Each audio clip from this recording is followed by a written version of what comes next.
আমল বেশি করতে পারেন আর না করতে পারেন, এই আমলটা কখনোই ছাড়বেন না। যদি এই আমলটা নিয়মিত করতে পারেন, ভাগ্য খুলে যাবে, ভাগ্যের পরিবর্তন হয়ে যাবে। বন্দুকের গুলির মতো এত দ্রুত ভাগ্যের পরিবর্তন হয়ে যাবে। বিশ্বনবী মুহাম্মদ সাল্লাল্লাহু আলাইহি ওয়াসাল্লাম বলেন, খল্লাতান আও ক্বালা খুল্লাতান আও ক্বালা খুসলাতান, দুটি আমল এমন আছে লাম ইয়ামাল বিহিম আবদুম মুসলিমুন, কোন মুসলমান করবে না। রসুল বলে দুটি অভ্যাস, দুটি আমল এমন আছে কোন মুসলিম করবে না। লাম ইয়ামাল বিহিম আবদুম মুসলিমুন, কোন মুসলমান আমলটি করবে না।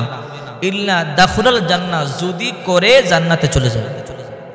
রসুল বলে আমলগুলো মুসলমান করবে না, যদি করে জান্নাতে চলে যাবে। ওহুমা ইয়াসির ওয়া মান ইয়ামাল বিহিমা কলিল, আমল দুইটা সহজ কিন্তু আমলকারী হবে কম। রসুল বলে ওহুমা ইয়াসির, আমল দুইটা সহজ কিন্তু আমলকারী কম হবে। ফি দুবুর কুল্লি সালাতিন, প্রত্যেক নামাজের পরে ইউসাব্বিহুল্লাহ 10 মাররাত ওয়া ইয়াহমাদুল্লাহ 10 মাররাত ওয়া ইউকাব্বিরুল্লাহ 10 মাররাত, 10 বার মাত্র সুবহানাল্লাহ বলবে, 10 বার আলহামদুলিল্লাহ বলবে, 10 বার আল্লাহু আকবার বলবে। করবা কয়বার?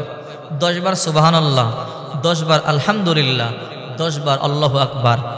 এই আমলটা যদি করতে পারে তার কপাল খুলবে, ভাগ্যের পরিবর্তন হয়ে যাবে। সাহাবায়ে কেরাম বলে, কাইফা রসুল, এমন কেন হলো? এত সহজ একটা আমল তারা করবে না কেন? রসুল করিম সাল্লাল্লাহু আলাইহি ওয়াসাল্লাম বলেন, কদ জাআ আহাদাকুম ইয়ানিয়া শাইতান ফাকাদ ইউযাক্কিরু হাজাতাহু, সালাম ফিরাইবার সাথে সাথে শয়তান চলে আসে। শয়তান এসে তার হাজত মনে করাইয়া দেয়, তোমার দোকান খোলা, তোমার ঘরের দরজা খোলা, তার হাজত গুলো মনে করাইয়া দেয়, তাই সালাম ফিরাইয়াই চলিয়া যায়। আমল ছোট হইল, করবার সময় তার নাই। কোন রকম ঠিক খাইয়া নামাজটা পড়ে আর কি, কিন্তু আমল করার সময় তার নাই। চিন্তা করছেন রাসূল করিম সাল্লাল্লাহু আলাইহি সাল্লাম কত সূক্ষ্মভাবে বলেছেন, যদি এই আমল করে তার কপাল খুলবে, ভাগ্যের পরিবর্তন হবে, কিন্তু আমলকারী কম হবে। এই জন্য প্রত্যেক ফরজ নামাজের পরে 10 বার সুবহানাল্লাহ, 10 বার আলহামদুলিল্লাহ, 10 বার আল্লাহু আকবার এই আমল করবেন।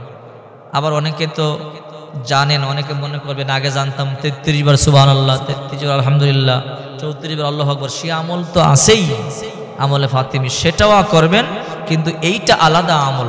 এইটা রাসূল করিম সাল্লাল্লাহু আলাইহি ওয়াসাল্লাম হাদিস শরীফের মধ্যে বলে দিয়েছেন, প্রত্যেক ফরজ নামাজের পরে 10 বার সুবহানাল্লাহ, 10 বার আলহামদুলিল্লাহ, 10 বার আল্লাহু আকবার, পেরেশানি দূর হবে, রিজিক বাড়বে, আল্লাহ তাআলা ধনী বানাবে, আল্লাহ তাআলা ধনী বানাবে, মনের আশা পূর্ণ করবে, দোয়া কবুল হবে যদি আমল করতে পারে।